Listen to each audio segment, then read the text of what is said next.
가을날 따뜻한 햇살이 창으로 들어오는 오후였어요. 정임 씨는 거울 앞에서 온 매무새를 다듬었죠. 손에는 세월의 흔적이 있었지만 그 모습은 여전히 우아했어요. 오늘은 딸 소유의 상견례 날이었거든요.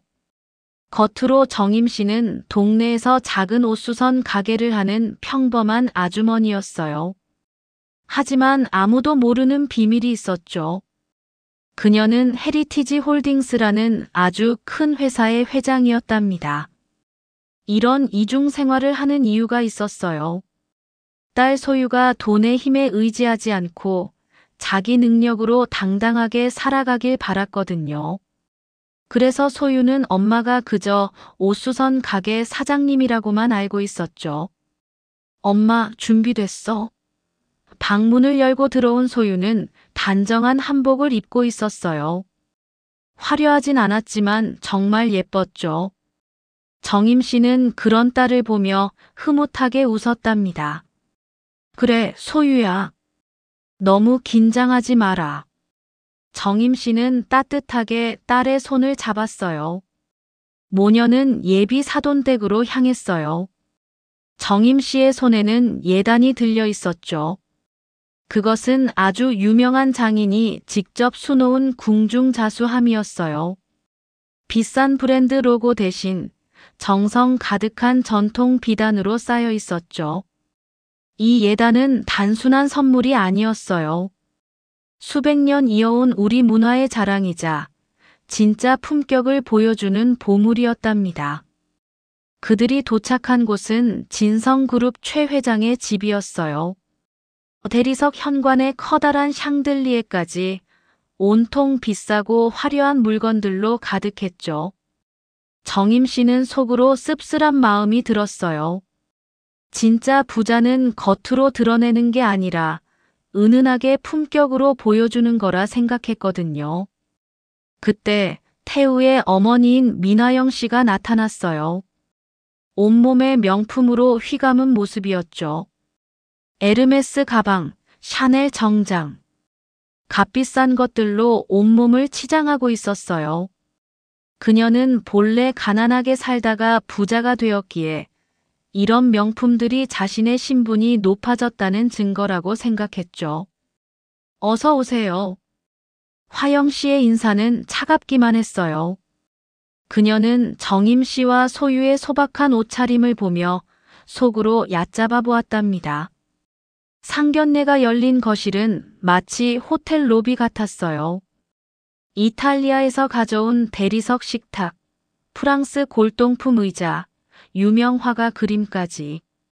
하지만 하나하나가 비싸기만 할 뿐 조화롭지 못했죠. 예단을 준비해 오셨다고요. 화영 씨가 건성으로 말했어요. 정임 씨는 조용히 예단을 탁자 위에 놓았어요. 전통 비단에 쌓인 예단은 화려함보다 품격을 뽐내고 있었죠. 화영 씨는 그것을 보더니 얼굴을 찡그렸어요. 이게 뭔가요? 화영 씨의 목소리에는 대놓고 깔보는 듯한 태도가 드러났어요. 요즘 세상에 이런 촌스러운 걸 예단이라고 가져오셨나요? 무슨 시장에서 파는 보자기에 싸운 것 같네. 우리 집안의 격을 무시하는 거 아닌가요? 순간 주변 공기가 꽁꽁 얼어붙었어요. 소유의 얼굴은 새하얗게 질렸고 정임 씨의 눈빛은 차갑게 변했죠. 하지만 화영 씨의 막말은 계속되었어요. 우리 태우는 진성그룹의 하나뿐인 후계자예요. 그런데 이런 시골스러운 걸로 우리를 우습게 보는 건가요? 정말 어이가 없네. 화영 씨는 예단함을 손으로 밀치며 말했어요. 다른 부잣집들은 다 까르띠에나 불가리 같은 최고급 명품으로 예단을 한다던데 이건 도대체 어디서 구해온 건지. 태우가 놀라 뛰어들었어요. 어머니, 그만하세요. 소유 씨와 어머님께서 정성껏 준비해 주신 건데. 정성? 화영 씨가 코웃음 쳤어요. 정성이면 제대로 된 걸로 해야지. 이런 걸로 우리 집안을 무시하는 거지. 결국 화영 씨는 예단함을 발로 뻥 차버렸어요. 궁중자수가 담긴 귀한 함이 바닥에 굴러떨어졌죠. 그 순간 정임 씨의 눈에 무서운 빛이 번뜩였어요. 그녀는 천천히 일어나 딸의 손을 잡았죠. 소유야, 우리 가자. 정임 씨의 목소리는 조용했지만 그 속에는 깊은 분노가 느껴졌어요. 잠깐만요, 어머님. 태우가 말렸지만 정임 씨는 이미 돌아섰답니다. 태우야. 아니, 이제는 태우 씨. 정임 씨는 뒤돌아보며 말했어요. 당신 어머니가 걷어찬 그것이 무엇인지 언젠가 알게 될 겁니다. 그때 후회해도 늦습니다. 정임 씨와 소유가 나간 후 거실에는 무거운 침묵만 남았어요. 바닥에 굴러다니는 예단함을 보며 태우는 깊은 한숨을 쉬었죠. 그는 어머니의 오만함이 얼마나 큰 잘못을 저질렀는지 직감적으로 느꼈답니다. 차 안에서 소유는 눈물을 뚝뚝 흘렸어요. 엄마, 저 때문에 모욕당해서 미안해요. 정임 씨는 딸의 손을 꽉 잡았어요. 그녀의 마음속에는 차가운 복수심이 조금씩 커져가고 있었죠. 헤리티지 홀딩스의 회장으로서 그녀에게는 충분히 힘이 있었고 이제 그 힘을 써야 할 때가 왔다고 생각했어요. 소유야. 정임 씨가 조용히 말했어요. 엄마는 반드시 가만두지 않을 거야. 누구든 내 딸을 모욕하는 자는 반드시 대가를 치르게 할 거야. 그날 밤 정임 씨는 오랜만에 회장실 책상에 앉았어요. 진성그룹에 대한 모든 자료를 검토하기 시작했죠. 그녀의 복수는 이제 막 시작된 것이었답니다. 상견례가 끝나고 사흘이 지났어요. 민화영 씨는 여전히 기분이 좋았죠. 정임 모녀에게 자신이 얼마나 대단한 사람인지 제대로 보여줬다고 생각했거든요. 여보, 그 예단 조각 어디 있어? 화영 씨가 남편 최정우에게 물었어요. 아, 그거? 청소하는 아주머니가 버리려고 하길래 서재에 뒀어. 정우 씨가 대수롭지 않게 답했죠. 화영 씨는 서재로 가서 구겨진 비단 조각을 찾았어요. 상견례 때 발로 차 굴러 떨어졌던 예단함에서 떨어진 자수 1000조각이었죠. 그녀는 그걸 거울에 대어보며 혼잣말을 했어요. 이런 촌스러운 것도 나름 멋이 있긴 하네. 마침 그날은 화영 씨가 자주 만나는 부자 아주머니들의 모임이 있었어요. 서로 가진 것을 자랑하는 자리였죠. 이번에는 특별히 국립현대미술관 관장 박성민 씨가 초청되어 있었답니다. 관장님, 저희가 얼마나 문화적 안목을 기르려고 노력하는지 아시죠? 화영 씨는 으쓱하며 말했어요. 박성민 관장은 30년 넘게 미술계에 몸담은 진짜 전문가였어요. 그는 이런 모임을 좋아하지 않았지만 미술관 후원 때문에 어쩔 수 없이 참석했죠. 그런데 관장님, 화영 씨는 갑자기 자수 조각을 꺼내며 말했어요. 이런 걸 보시면 어떠세요? 요즘 젊은 사람들이 이런 촌스러운 걸 예단이라고 가져온답니다. 정말 한심하죠? 박성민 관장이 자수 조각을 받아든 순간 그의 표정이 완전히 바뀌었어요. 손이 살짝 떨리기 시작했고 눈이 휘둥그레졌죠. 그는 조각을 더 가까이 가져가서 자세히 들여다보았어요. 이것은 관장의 목소리가 떨렸어요. 뭔가 문제라도 있나요? 화영 씨가 궁금해하며 물었어요. 박성민 관장은 조명 아래에서 섬세한 바느질을 하나하나 살폈어요. 그의 얼굴은 점점 심각해졌죠. 30년 동안 수많은 예술품을 다뤄봤지만 이런 놀라움은 처음이었거든요. 회장님, 죄송하지만 이 조각이 어디서 나온 건지 알 수 있을까요? 관장의 목소리가 진지했어요. 그냥 어떤 사람이 예단으로 가져온 건데요. 시장표 보자기 같아서 돌려보냈죠. 화영 씨는 여전히 대수롭지 않게 말했어요. 박성민 관장은 깊은 한숨을 내쉬었어요. 회장님, 이건 단순한 자수가 아닙니다. 이건 국보급 장인 송재 선생의 작품입니다. 송재? 그게 누군데요? 화영 씨가 고개를 갸웃거렸어요. 송재 선생은 관장이 천천히 설명하기 시작했어요. 우리나라 전통 자수계에 살아있는 전설입니다. 작품 하나를 만드는데 최소 6개월에서 1년이 걸리죠. 그분 작품은 돈으로 살 수 있는 게 아닙니다. 화영 씨의 얼굴이 서서히 굳어지기 시작했어요. 삼성이나 현대 같은 대기업에서도 송재 선생께 작품을 부탁하지만 그 가문의 품격을 인정하지 않으면 절대 작업하지 않으세요.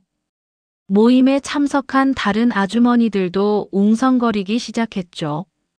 그들 중 아무도 송재 선생의 작품을 가진 사람은 없었거든요. 그런데 이자수의 품질을 보면 관장은 돋보기를 꺼내 자세히 보았어요. 이건 선생님의 최고 작품 중 하나입니다. 한 땀 한 땀이 완벽해요. 이 정도 수준이라면 값으로 따지면 몇억 원은 될 겁니다. 화영 씨의 얼굴이 창백해졌어요. 몇억 원이요? 하지만 더 중요한 건 돈이 아닙니다. 관장이 엄숙하게 말했어요. 송재 선생이 이런 작품을 만들어 주셨다는 것은 그분을 받는 집안을 최고 수준의 명문가로 인정했다는 뜻이에요. 이건 돈으로 살 수 없는 인정이자 격입니다. 그럼 이 조각 하나만으로도 그 사람들이 우리보다 화영 씨가 떨리는 목소리로 물었어요. 격이 높다는 뜻입니다. 관장이 단호하게 답했죠. 송재 선생이 인정한 가문이라면 그들은 돈 이상의 가치를 가진 진짜 상류층입니다. 화영 씨는 자수 조각을 다시 받아들었어요. 이제 그 조각이 완전히 다르게 보였죠. 처음에는 촌스럽고 구식으로 보였던 것이 이제는 숨막힐 정도로 아름답고 품격 있어 보였어요. 그럼 제가 이걸 거절하고 발로 찬 건? 화영 씨의 목소리가 점점 작아졌어요. 생각할 수도 없는 큰 실수를 한 겁니다. 관장이 심각하게 말했어요. 송재 선생의 작품을 거절한다는 것은 우리 전통 문화 전체를 모독하는 행동입니다. 더군다나 그것을 발로 찬다는 것은 화영 씨는 더 이상 들을 수 없었어요. 머릿속이 하얗게 변했죠. 자신이 그토록 무시했던 오수연 모녀가 사실은 자신들보다 훨씬 높은 수준의 진짜 상류층이었다는 것을 깨달았어요. 집으로 돌아온 화영 씨는 남편에게 사실을 털어놓았어요. 정우 씨 역시 충격에 휩싸였죠. 그들은 자신들이 얼마나 큰 실수를 저질렀는지 비로소 깨달았답니다. 여보, 우리가 잘못 판단한 것 같아. 정우 씨가 침울하게 말했어요. 그분들이 진짜 대단한 집안인 것 같아. 화영 씨는 그날 밤 잠을 이룰 수 없었어요. 송재 선생의 작품을 발로 찬 장면이 계속 떠올랐죠. 그리고 정임의 차가운 눈빛이 잊히지 않았어요. 그 눈빛에는 단순한 분노가 아닌 깊고 무서운 무언가가 숨어 있었죠. 다음 날 아침, 화영 씨는 급히 태우를 불렀어요. 태우야, 소유 씨 집에 가서 사과드려야 할 것 같아. 하지만 태우는 고개를 저었어요. 어머니가 저지른 일은 사과로 해결될 수준이 아니에요. 소유 씨는 지금 저와 연락조차 받지 않아요.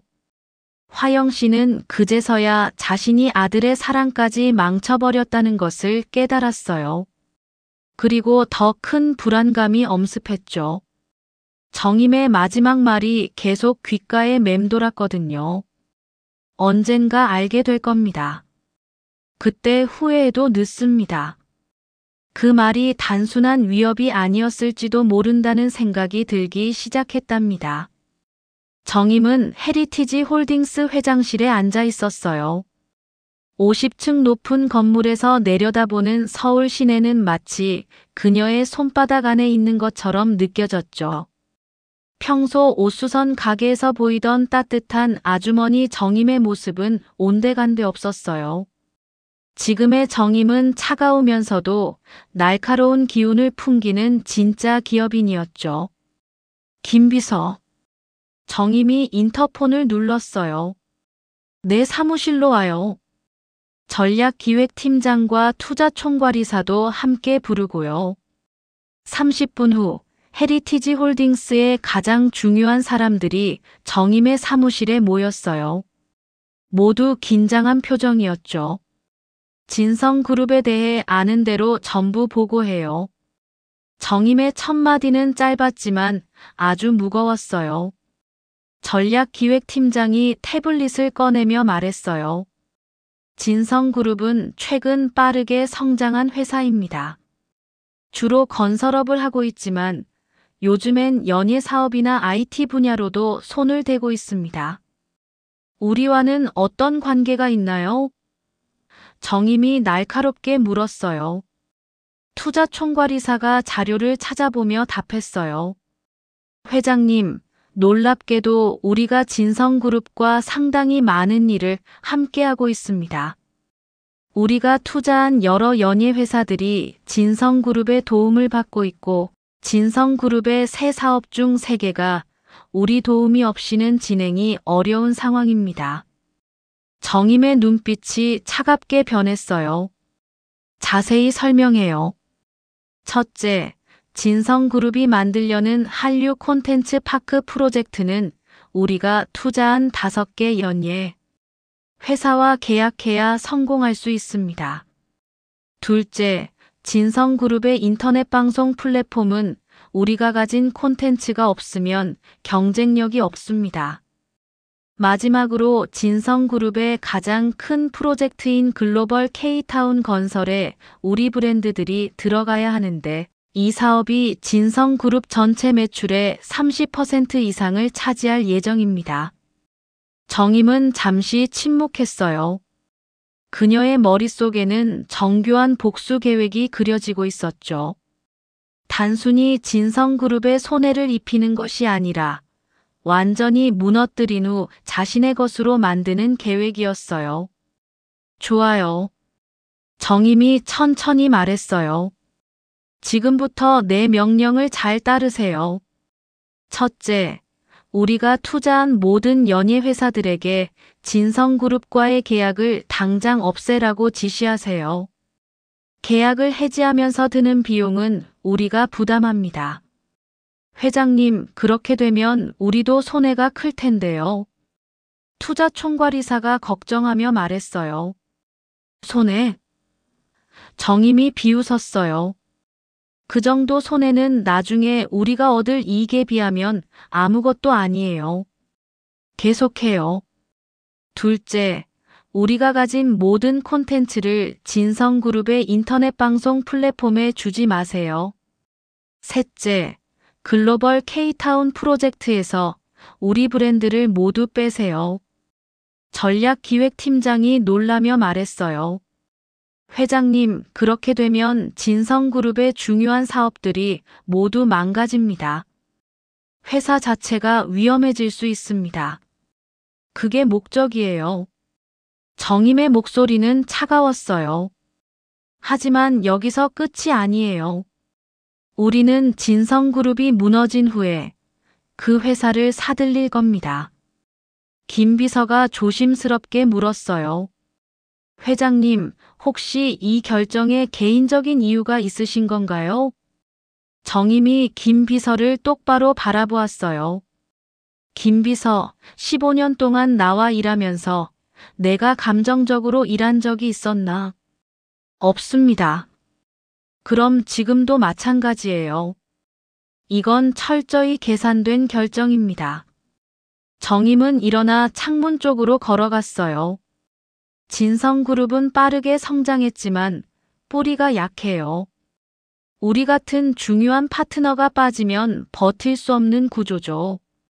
그리고 그들이 무너진 자리에서 우리는 더 큰 이익을 얻을 수 있습니다. 회의가 끝난 후 정임은 혼자 남아 서울 시내를 내려다보았어요. 그녀의 마음속에는 여전히 딸 소유가 새하얗게 질려있던 모습이 선명했죠. 민화영이 예단함을 발로 차던 그 순간 정임은 다짐했어요. 내 딸을 무시한 자들에게는 반드시 대가를 치르게 하겠다고. 소유야, 엄마가 너를 지켜줄게. 정임이 조용히 중얼거렸어요. 한편 진성그룹 본사에서는 이상한 소식들이 계속 들어오고 있었어요. 최정우 회장의 비서가 급히 회장실로 뛰어들어왔죠. 회장님, 큰일입니다. 한류 콘텐츠 파크의 중요한 파트너들이 갑자기 계약을 해지하겠다고 통보했습니다. 정우의 얼굴이 굳어졌어요. 뭐라고? 왜 갑자기? 이유는 정확히 밝히지 않고 사업 방향을 바꾼다고만 합니다. 그때 정우의 휴대전화가 울렸어요. 회장님, 중요한 콘텐츠 공급 회사들이 모두 계약을 끝내겠다고 통보했습니다. 이대로 가면 플랫폼을 시작할 수 없습니다. 정우는 뭔가 심각한 일이 벌어지고 있음을 직감했어요. 그리고 문득 며칠 전 상견례에서 정임이 남긴 마지막 말이 떠올랐죠. 언젠가 알게 될 겁니다. 그때 후회해도 늦습니다. 설마. 정우가 중얼거렸어요. 그의 예상은 정확했어요. 정임의 복수는 이미 시작되었고 진성그룹의 운명은 빠르게 나락으로 떨어지고 있었답니다. 일주일 만에 진성그룹은 완전히 다른 회사가 되었어요. 주가는 매일 떨어졌고 중요한 사업들은 줄줄이 취소되면서 언론은 진성그룹 파산 위기를 보도하기 시작했죠. 최정우 회장은 며칠째 잠도 제대로 못 잤어요. 회장님, 은행에서 급히 만나자고 합니다. 비서가 떨리는 목소리로 보고했어요. 빌려준 돈을 빨리 갚으라고 할 것 같습니다. 정우는 고개를 떨구었어요. 이제야 자신들이 얼마나 큰 실수를 했는지 깨달았죠. 며칠 전까지만 해도 자신들이 무시했던 정임 모녀가 실제로는 자신들을 완전히 무너뜨릴 수 있는 엄청난 힘을 가진 사람이었던 거예요. 그때 태우가 회장실 문을 벌컥 열고 들어왔어요. 그의 얼굴은 화와 실망으로 가득했죠. 아버지, 어머니는 어디 계세요? 태우의 목소리는 차가웠어요. 집에 계신데. 태우야, 무슨 일이니? 태우는 아버지 책상 위에 신문을 던졌어요. 신문에는 진성그룹 파산 위기, 헤리티지 홀딩스와의 갈등이 원인, 이라는 제목이 크게 적혀 있었죠. 아버지, 이 모든 게 어머니가 소유씨. 어머님께 모욕을 줘서 생긴 일이라는 게 사실인가요? 태우가 곧바로 물었어요. 정우는 아무 말도 할 수 없었어요. 며칠 전 화영이 송재 선생의 작품에 대해 알게 된 후 그들은 정임이 누군지 조사했죠. 그 결과 정임이 바로 헤리티지 홀딩스의 회장이었고 그녀의 한마디로 진성그룹이 이렇게 무너질 수 있다는 것을 알게 된 거예요. 대답해 주세요, 아버지. 태우가 다시 물었어요. 그럴 가능성이 높다. 정우가 힘없이 고백했어요. 태우는 깊은 한숨을 쉬었죠. 그럼 제가 사랑하는 여자와 그 어머님이 어머니의 오만함 때문에 이런 고통을 받고 있다는 뜻이군요. 어머니도 지금 많이 후회하고 계시고. 후회요? 태우가 비웃었어요. 후회로 해결될 문제였다면 애초에 이렇게 되지도 않았겠죠. 태우는 곧바로 집으로 향했어요. 거실에서 화영은 뉴스를 보며 울고 있었죠. 화면에서는 진성그룹의 위기 상황을 자세히 보도하고 있었어요. 어머니. 태우가 냉정하게 말했어요. 화영은 아들을 보고 급히 눈물을 닦았어요. 태우야, 엄마가 정말 잘못했어. 어떻게 해야 할지 모르겠어. 어머니, 저는 더 이상 이 집 사람이 아닙니다. 태우의 선언은 단호했어요. 뭐라고? 화영이 놀라서 벌떡 일어났죠. 어머니의 오만과 사람을 겉모습으로만 판단하는 천박함이 만든 이 모든 결과에 저는 책임지고 싶지 않습니다. 태우가 차갑게 말했어요. 소유 씨와 그 어머님께 가한 모욕은 돈으로 돌려놓을 수 없어요. 더군다나 송재 선생의 작품을 발로 차다니. 어머니는 우리 문화 전체를 모독하신 겁니다. 화영은 아들의 말에 더욱 오열했어요. 태우야, 엄마가 정말 몰랐어. 정말 몰랐다고. 몰랐다고요? 태우의 목소리가 높아졌어요. 어머니는 평생 사람을 겉모습으로만 판단해왔잖아요. 명품을 걸치고 있으면 잘 대해주고 소박하게 차려입으면 무시하고.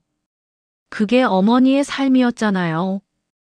태우야, 저는 그런 어머니의 아들로 살고 싶지 않아요. 태우가 단언했어요.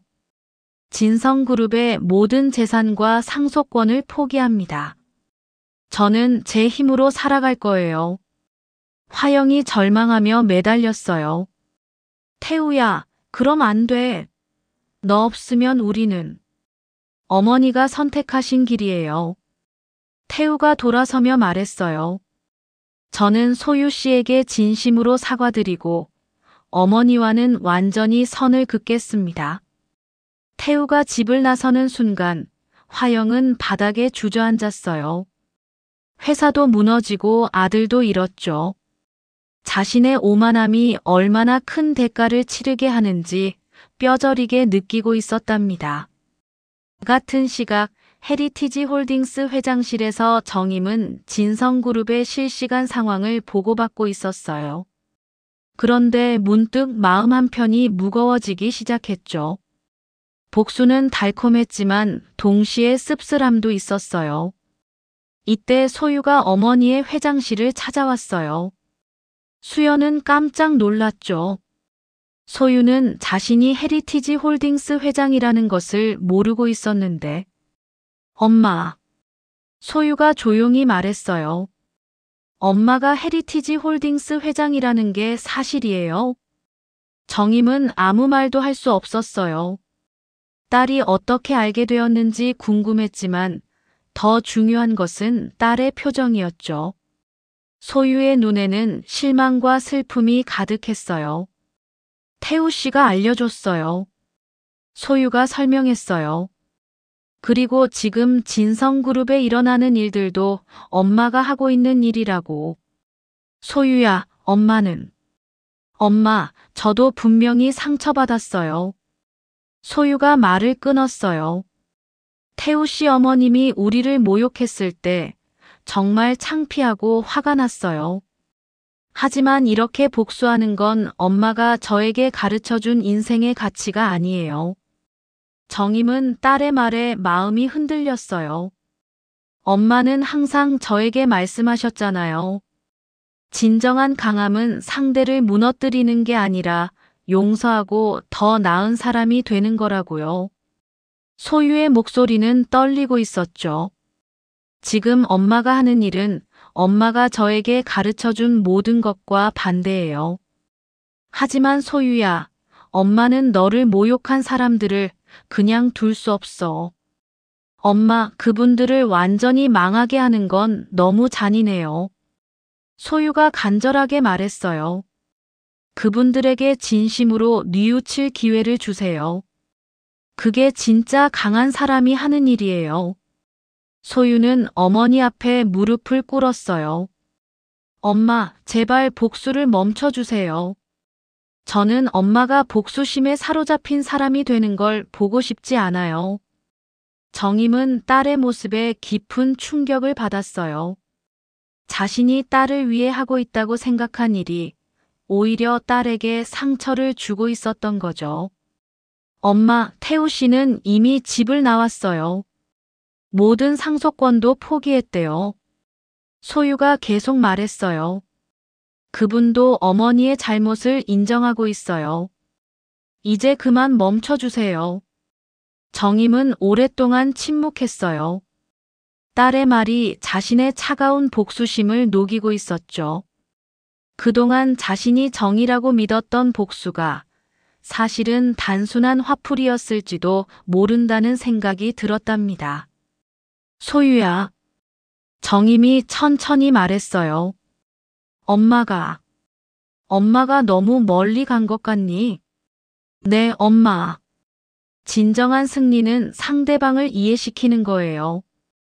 완전히 무너뜨리는 게 아니라. 소유가 어머니의 손을 잡았어요. 엄마는 이미 충분히 강한 사람이에요. 이제 그 강함으로 용서를 보여주세요. 정임은 딸을 꼭 안았어요. 그녀의 차가운 복수심이 딸의 따뜻한 마음에 의해 조금씩 녹아내리고 있었죠. 이제 정말로 무엇이 옳은 일인지 다시 생각해 볼 때가 온 것 같았답니다. 가을비가 부슬부슬 내리는 저녁, 정임은 딸 소유의 간절한 부탁에 마음이 움직여 민화영 부부를 만나기로 했어요. 장소는 헤리티지 홀딩스 본사 앞 작은 공원이었죠. 정임이 도착했을 때 화영과 정우는 이미 비를 맞으며 서 있었어요. 늘 화려한 명품으로 치장했던 화영의 모습은 온데간데 없었죠. 그녀는 소박한 검은색 옷을 입고 있었고 화장기 없는 얼굴에는 깊은 후회가 새겨져 있었어요. 정임 씨. 화영이 떨리는 목소리로 말했어요. 정임은 우산도 쓰지 않은 채 그들을 바라보았죠. 빗방울이 그녀의 어깨를 적셨지만 그녀의 표정은 여전히 차가웠어요. 화영은 갑자기 무릎을 꿇고 바닥에 엎드렸어요. 정임 씨, 정말 죄송합니다. 제가 정말 잘못했습니다. 정우도 아내 옆에 무릎을 꿇었죠. 저희가 너무 큰 실수를 저질렀습니다. 용서해 주십시오. 정임은 말없이 그들을 내려다보았어요. 얼마 전만 해도 자신들을 무시하며 거만하게 굴던 사람들이 이제는 빗속에서 무릎을 꿇고 있었죠. 복수는 완성되었지만 마음은 전혀 후련하지 않았어요. 일어나세요. 정임이 조용히 말했어요. 아니요. 저는 일어날 자격이 없어요. 화영이 오열하며 말했어요.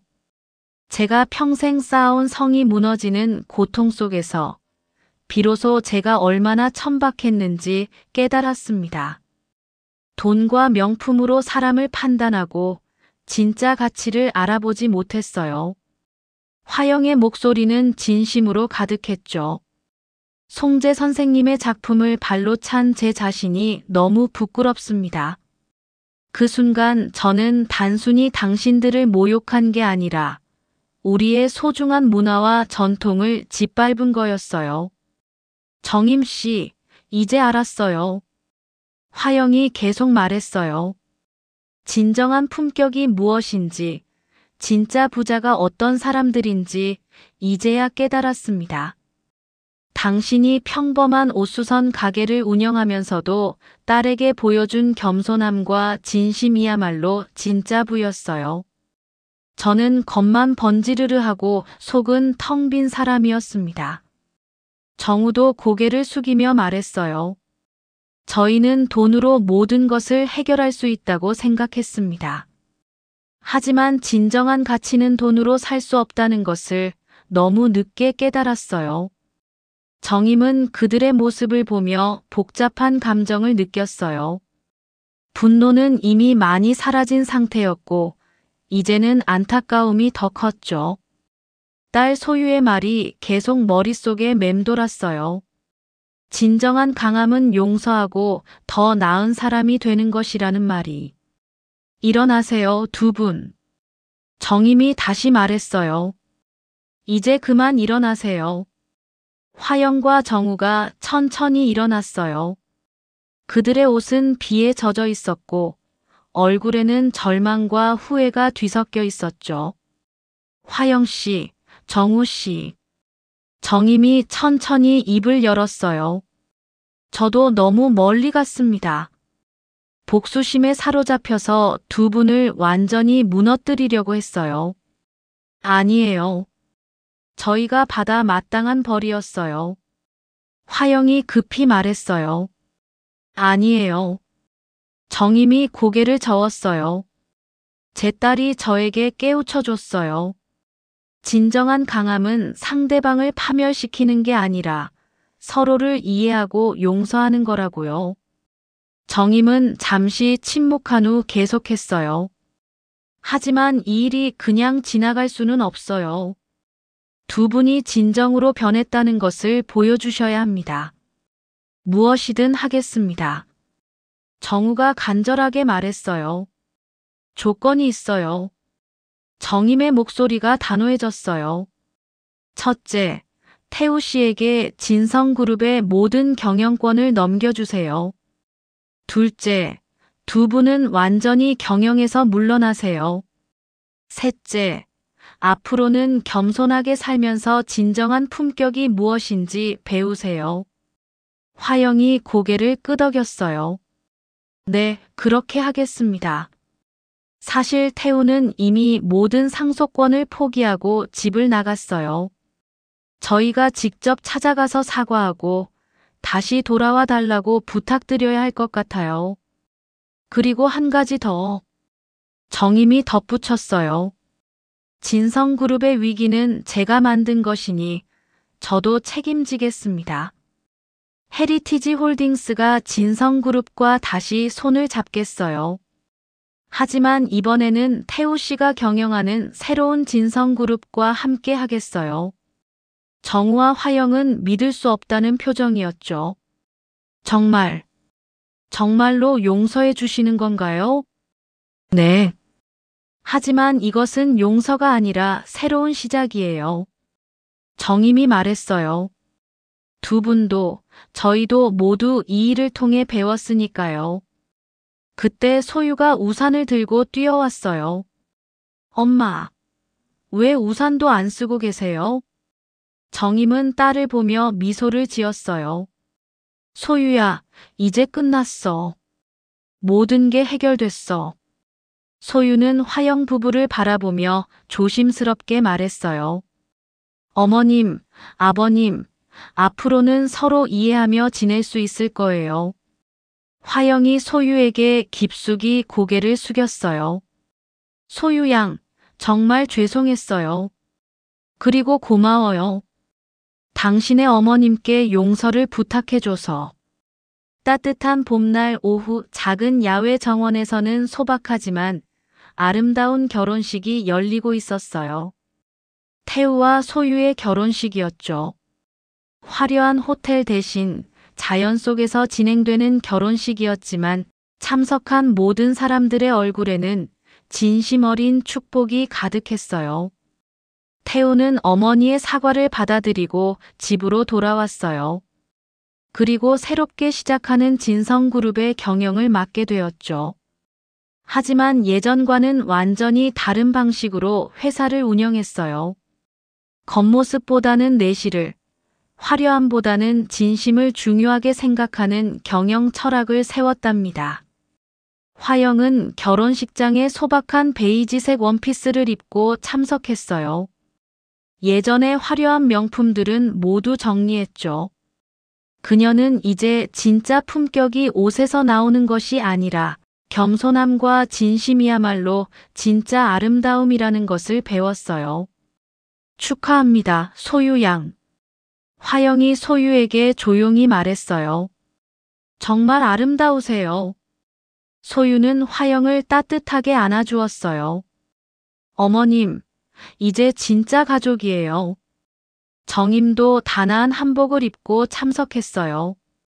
그녀는 더 이상 비밀을 숨기지 않았죠. 소유에게 자신의 정체를 모두 털어놓았고, 이제는 딸과 함께 헤리티지 홀딩스의 미래를 계획하고 있었어요. 엄마, 정말 행복해요. 소유가 어머니에게 말했어요. 나도 그래, 소유야. 이제야 진짜 행복이 뭔지 알 것 같아. 정임이 딸의 손을 꽉 잡으며 말했어요. 결혼식이 끝나고 태우와 소유는 작은 축하 자리에서 감사 인사를 전했어요. 오늘 이 자리에 함께 해주신 모든 분들께 감사드려요. 태우가 마이크를 잡고 말했어요. 저희는 이 결혼을 통해 단순히 두 사람이 만나는 것이 아니라 두 가족이 서로를 이해하고 용서하는 법을 배웠습니다. 소유도 이어서 말했어요. 진정한 사랑은 서로의 다름을 인정하고 받아들이는 것이라고 생각해요. 저희 가족들도 처음에는 많은 오해가 있었지만 이제는 서로를 진심으로 이해하게 되었어요. 화영은 아들의 말을 들으며 눈물을 닦았어요. 자신이 얼마나 많은 것을 잘못 생각하고 살아왔는지, 그리고 진짜 행복이 무엇인지 이제야 깨달았죠. 정우 씨. 화영이 남편에게 조용히 말했어요. 우리도 이제 진짜 부부가 된 것 같아요. 거칠애가 아닌 진심으로. 정우도 고개를 끄덕였어요.